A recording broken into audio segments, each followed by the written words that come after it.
Okay السلام علیکم. Drill and practice میں ہم نے فلیش کارڈز کی ایگزامپل کو دیکھا. اب ہم کوئزلٹس کو دیکھتے ہیں. کوئزلٹس کی ایک example: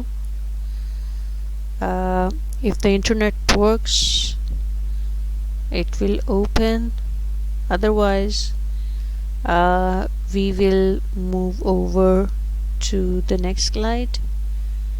I hope it works. So let's see. These are different examples. These are taken from Adapted Mind. So if we, let's see, 4th grade lesson کا ہم نے چیک کیا.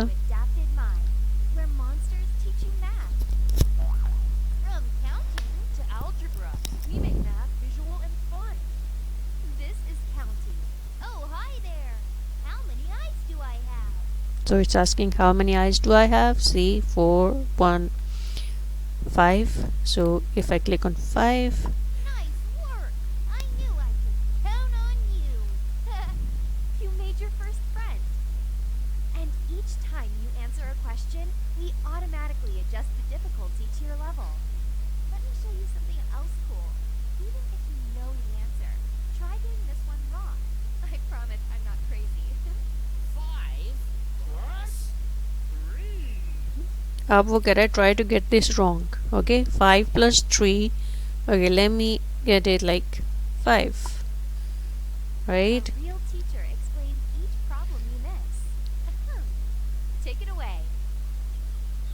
We start with the bigger number, 5, and count on. 5, 6, 7, 8. Thanks, Teach.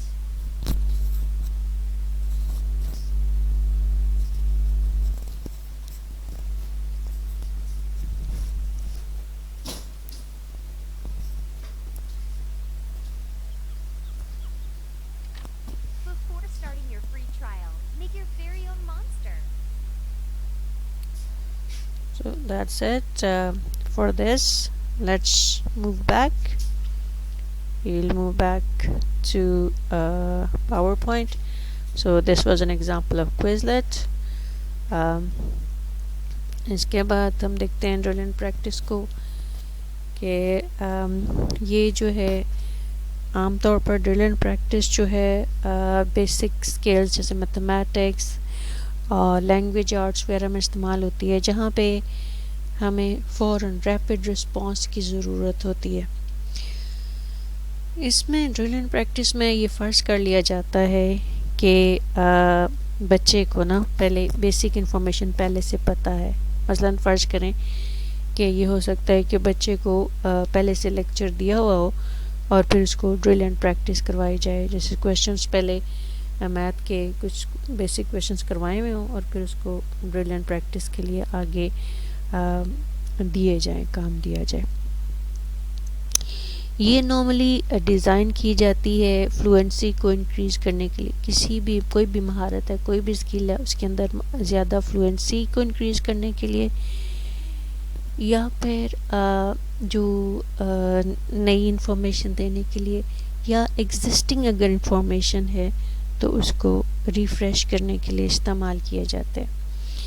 اس میں feed back provide کیا جاتا ہے اور learners کو کسی بھی اسکل، کسی بھی مہارت میں ماسٹری حاصل کرنے کے لیے ری انفورسمنٹ جو ہے وہ دی جاتی ہے. مطلب اگر درست ہے تو شاباش، بہت اچھا، اس طریقے سے کر کے اس کو پکا کیا جاتا ہے. ٹھیک ہے، جیسے very good, good job, excellent, اس طرح کی چیزیں جو ہیں آپ کو فوراً فیڈ بیک ملتا ہے اور آپ کی ری انفورسمنٹ ہوتی ہے. اس کے بعد آتے ہیں ٹیوٹوریلس. رائٹ، ٹیوٹوریلس میں کیا ہوتا ہے کہ کوئی کانسیپٹ یا کوئی بھی اسکل جو ہے وہ پریزنٹ کیا جاتا ہے اور اسٹوڈنٹس کو یہ چانس دیا جاتا ہے کہ وہ اس کو پریکٹس کر سکیں. اب یہ جو ٹیوٹوریلز ہوتے ہیں لینئر بھی ہو سکتے ہیں اور نان لینئر یا برانچڈ بھی ہو سکتے ہیں. لینئر کا مطلب یہ ہے کہ آپ جو ہے ایک پیج سے دوسرے پیج تک جائیں اور ساری چیز جو ہے وہ پڑھیں. تو برانچڈ یا نان لینئر کا یہ ہو سکتا ہے کہ آپ سکپ کر کے آپ دوسرے پہ بھی چل سکتے ہیں. مثلا اگر ڈفرینٹ لیولس دیے ہوئے ہیں تو آپ ایک پیج سے ایک پورا لیول کمپلیٹ کریں, ایک پیج پڑھا, اس کا دوسرا پیج پڑھا, پورا لیول کرنے کے کیا. لیکن اگر آپ بعض دفعہ یہ بھی ہوتا ہے کہ آپ نے ایک انٹروڈکٹری چیز دیکھی تو پورا پڑھنے کے بجائے آپ کو سمجھ آ گئی پہلے سے, تو آپ ایڈوانس لیول پہ چلے جاتے ہیں. نارملی ٹیوٹوریلز اور ویڈیوز میں عام طور پر یہ ڈفرینس ہوتا ہے کہ ٹیوٹوریلز جو ہوتے ہیں وہ زیادہ انٹریکٹیو ہوتے ہیں ویڈیوز کی نسبت. تو اس کی اگزامپل کے لیے میں یہ کہوں گی آپ کو کہ آپ جو ہے اپنا براؤزر کھولیں نیٹ اور اس پہ لکھیں Khan academy tutorials. Khan academy لکھیں گے ٹیوٹوریلز تو وہ آپ کو کلیئر جو ہے اس کی ایگزامپلس دے گا. آپ اس میں کوئی بھی جیسے میتھمیٹکس کے ٹیوٹوریل دیکھ لیں یا کوئی بھی. تو ٹیوٹوریل اور ویڈیو کا میں نے ڈفرینس آپ کو کیا بتایا کہ ویڈیوز جو ہیں وہ سیدھی ہوتی ہیں, آپ وہ انٹریکٹیو نہیں ہوتی. لیکن یہاں پہ آپ کو خان اکیڈمی میں دیکھیں گے تو وہ کہے گا اب یہ پاز کریں, اس کا آنسر دیں, اس کو سمجھیں, اس کو یوں کریں. تو ٹیوٹوریل میں سٹیپ بائی سٹیپ آپ کو گائیڈ کرتے ہیں. تو اس کا فائدہ کیا ہوتا ہے کہ اگر آپ کے پاس ریکارڈڈ ٹیوٹوریلز ہیں تو جو اسٹوڈنٹس ایبسنٹ ہیں ان کو بھی وہ چیز سمجھ آئے گی. لیکن اگر آپ کلاس اس کی نسبت کیا فیس ٹو فیس کلاس لے رہے ہیں یا کسی اور طریقے سے لے رہے ہیں تو بچہ اگر ایبسنٹ ہے تو وہ چیز اس نہیں سیکھ سکے گا. لیکن اگر ٹیوٹوریلز ہیں تو وہ بچہ جب چاہے وہ اس چیز کو پڑھ سکتا ہے. تو کریکولم کے کسی بھی ایریا میں ٹیوٹوریلز یوز کر سکتے ہیں ہم لوگ. تو اس کی بھی بیسک وہی انہی ضروریات کو پورا کرتا ہے تقریباً جو ڈرل اینڈ پریکٹس کرتے ہیں. بیسک جو ہے وہ ماسٹری آف لرننگ ہی ہوتی ہے. اس کے بعد جو نیکسٹ چیز ہے وہ ہے انسٹرکشنل گیمز. انسٹرکشنل گیمز کے مین فیچرز یہ ہوتے ہیں کہ اس کا ایک اینڈ گول ہوتا ہے, ایک مقصد ہوتا ہے جہاں پہ ایک جو کھیلنے والا ہے اس نے پہنچنا ہوتا ہے آخر تک. اور ہر گیم کے کچھ رولز ہوتے ہیں. کمپیوٹر گیم کے علاوہ باقی جو گیمز ہوتے ہیں اسپورٹس ہوتے ہیں اس کے بھی کوئی رولز ہوتے ہیں. یہاں پہ جو کمپیوٹر گیمز ہیں یا انسٹرکشنل گیمز ہیں ان کی ایک سینسری اپیل ہوتی ہے. آپ دیکھیں گے ایک ساؤنڈ ہوتا ہے اس میں, پھر کلرز ہوتے ہیں, خوبصورتی, ایک فینٹیسی ورلڈ ہوتا ہے, وہ بڑی خوبصورتی سی ہوتی ہے, دیکھ کے نا دل خوش سا ہو رہا ہوتا ہے. اسی لیے تو بچے جو ہیں وہ اس میں بہت زیادہ دلچسپی لیتے ہیں, رائٹ. ورنہ تو بچے چھوڑ کے بھاگ جائیں, یا تو بچے شروع کرتے ہیں تو چھوڑنے کا نام نہیں لیتے. ایک سینسری اپیل ہوتی ہے اس سے. دوسرا اس میں موٹیویشنل ایلیمنٹس ہوتے ہیں. بچے موٹیویٹ ہوتے ہیں آگے کھیلنے کے لیے, موٹیویٹ ہوتے چلے جاتے ہیں کہ کھیلتے ہی چلے جائیں اس میں, کیونکہ آپ کو پوائنٹس ملتے ہیں, اسکور ملتے ہیں.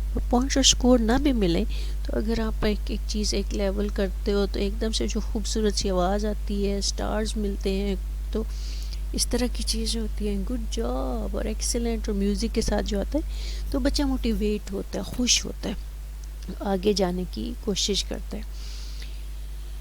یہ عام طور پر ینگر لرنرز کے لیے ہوتا ہے لیکن بڑے بھی اس کو انجوائے کرتے ہیں کرنے کے لیے. تو یہ جو گیمز ہیں نا یہ سبسٹیٹیوٹ کر سکتی ہیں پرانے پہلے جب ہم, یا ابھی بھی تو ٹریڈیشنل کلاس روم میں ورک شیٹس دیتے ہیں, ایکسرسائزز دیتے ہیں کوئی کام کرنے کے لیے. یا پھر اگر ہم کوئی چیز کسی مطلب بچوں سے خوش ہوتے ہیں, ہم کہتے ہیں چلو جی آپ یہ گیم کھیلیں, تو ہمیں پتہ ہے کہ بچہ یہ گیم کھیلے گا تو کچھ سیکھے گا ہی, رائٹ. سو یہ ہے گیمز جو ہے نا یہ بچے کو ایک زون میں رکھتے ہیں. اب زون کیا ہے, ایک لیو وائگوسکی ایک ایجوکیشنسٹ تھا, سائیکالوجسٹ تھا, اس نے ایک کانسیپٹ دیا تھا زون آف پراکسیمل ڈیولپمنٹ. تو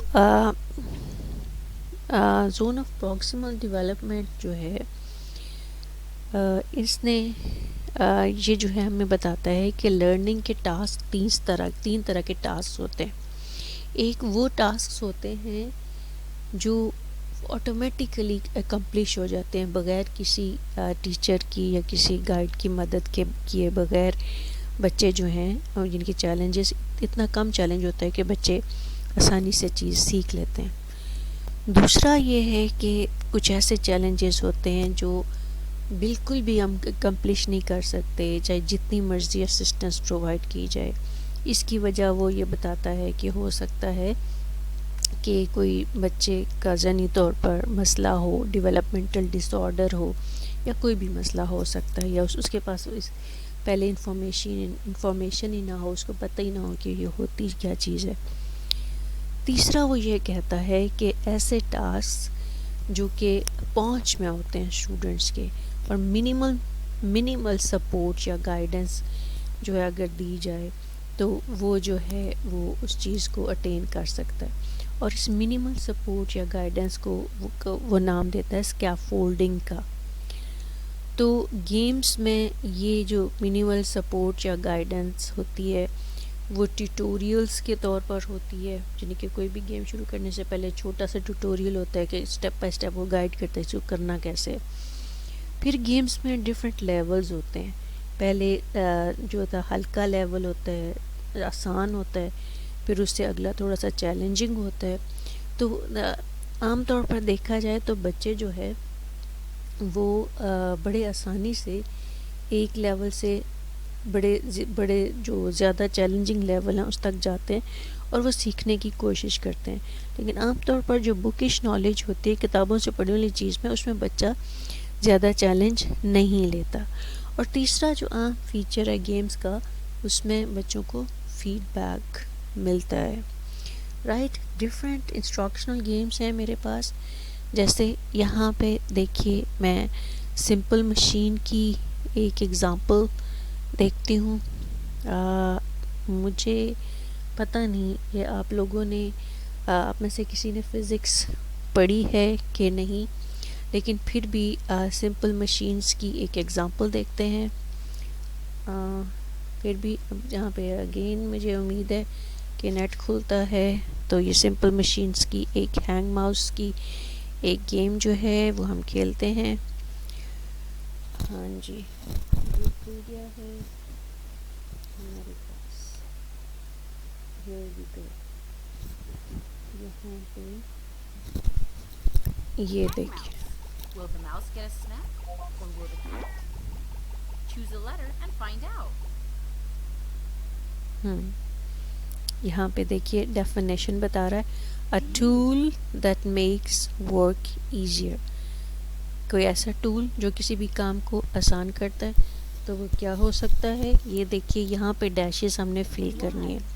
ٹھیک ہے دیکھیے ایم اے، اچھا ہم ایسے کہتے ہیں سمپل مشینز لکھتے ہیں ہم لوگ. S I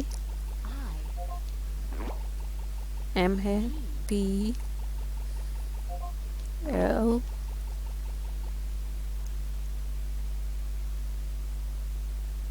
L E, simple right. پھر یہ ایم اے، پھر سی ایچ آئی اور پھر این کرتے ہیں، این اور یہ E, simple machine right. A tool that makes work easier. Next کرتے ہیں. نیکسٹ میں کیا کرتا ہے a simple machine that uses an inclined plane wrapped around a rod. ایک راڈ کے گرد ایک انکلائنڈ پلین لگا ہوا تو اس کو ہم کیا کہیں گے، اسکرو کہہ دیتے ہیں، S C R E W right. یہ دیکھیے S C where is R, R E W right. Screw. A simple machine